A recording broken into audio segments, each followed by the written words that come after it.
أعوذ بالله من الشيطان الرجيم. بسم الله الرحمن الرحيم.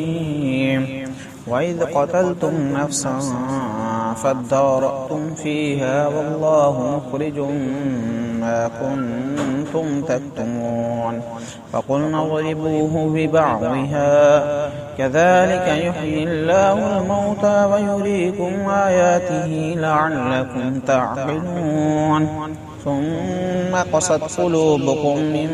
بعد ذلك فهي كالحجارة أو أشد قسوة وإن من الحجارة لما يتفجر منه الأنهار وإن منها لما يشقق فيخرج منه الماء وإن منها لما يهبط من خشية الله وما الله بغافل عما تعملون أفتطمعون أن يؤمنوا لكم وقد كان فريق منهم يسمعون كلام الله ثم يحرفونه من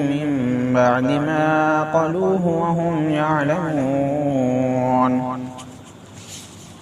وإذا لقوا الذين قالوا آمنا وإذا خلا بعضهم إلى بعض قالوا أتحدثونهم بما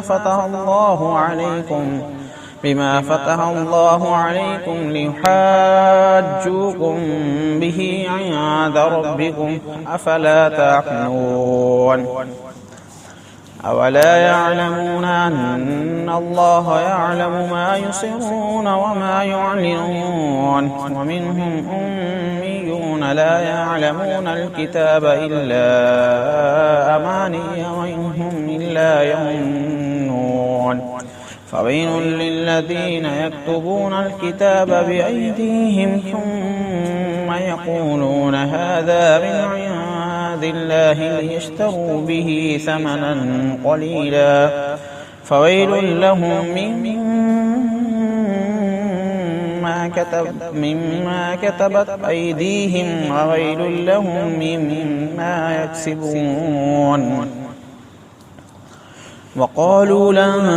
تمسنا النار إلا أياما معدودة قل أتخذتم عند الله عهدا فلن يخلف الله عهده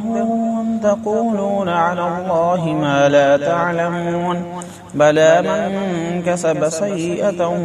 وأحاطت به خطيئته فأولئك أصحاب النار هم فيها خالدون والذين آمنوا وعملوا الصالحات أولئك أصحاب الجنة هم فيها خالدون صدق الله العظيم.